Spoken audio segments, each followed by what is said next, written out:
Family Research Council released the newest edition of our report, Hostility Against Churches in the United States, and glad to know that that has been picked up by mainstream media all across the country. But the report details a host of attacks against churches last year, including incidents such as vandalism, arson, gun-related threats, bomb threats, and other types of threats. The report found 415 incidents of such hostility within our country in 2024. I mean, obviously that's more than one per day.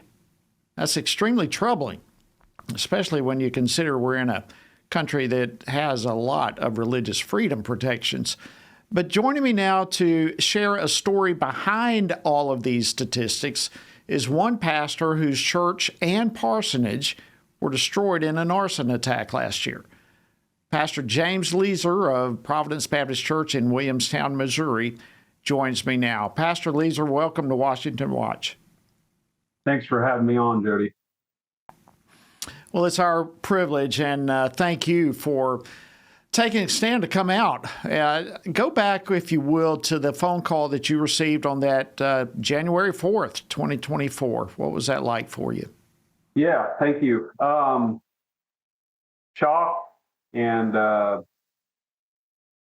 that's all I could say. I mean, it was 5:30 in the morning, and I received a call from a local woman that said the church was engulfed in flames, and my heart kind of sunk, and I just took time to pray, and immediately after that, the emergency services were already there, apparently, but I called my deacons, and we headed to the scene to kind of find out what was going on.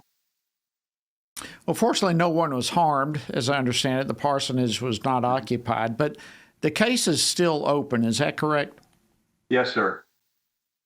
Were there any clues whatsoever as to the motivation behind this? Was there anyone upset at the church? Any threats prior to the arson? Any clues at all? Well, as far as I know, the feds kind of got involved, which were in the country, so it was helpful to have their help in investigating. However, I think the only thing that I was made aware of was that they found an accelerant, is what they called it. So that led them to know that it was arson, and they actually ruled it a hate crime because of that, since it was against a church. But it came up empty. So we didn't actually find anybody guilty. And as far as I know, there weren't any probable suspects that they found.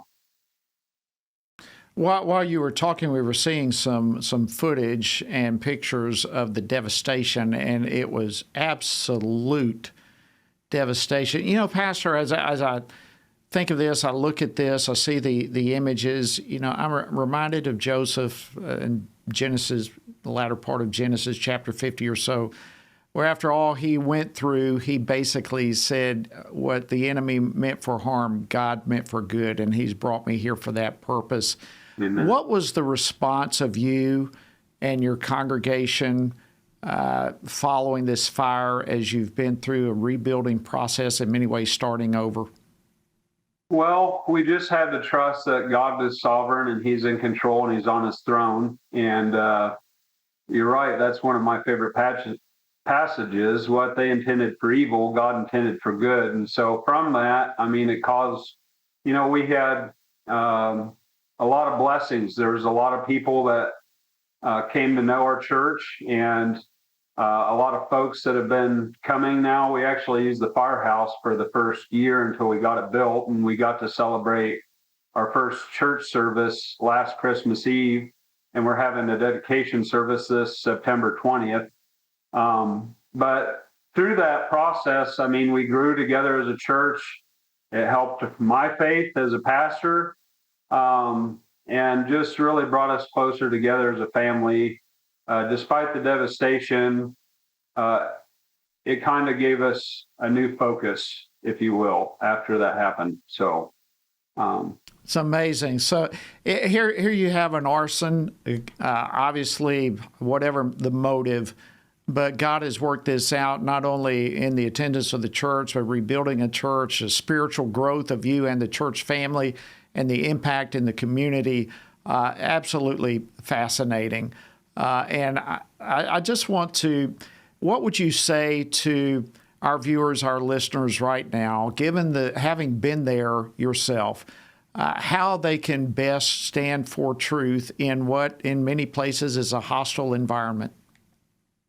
Well, I'm not saying that I did everything perfect, but I would definitely have to protect the church and at least hold somebody accountable. We didn't have cameras on the materialistic side to protect or at least hold somebody accountable. The other thing I would say, and I took a lot of heat for this because I did have some media coverage earlier, but I offered forgiveness because as I was visiting with somebody about this previously, if we don't offer forgiveness, then I feel like we fail to understand the gospel ourselves. And so just to take into consideration that we do live in a fallen world, it did hurt us, but our ultimate goal is to know God and to make him known through Jesus Christ.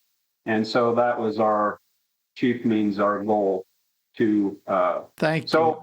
I wanted to offer forgiveness to the person that did it and hope that they come to repent and believe in the gospel.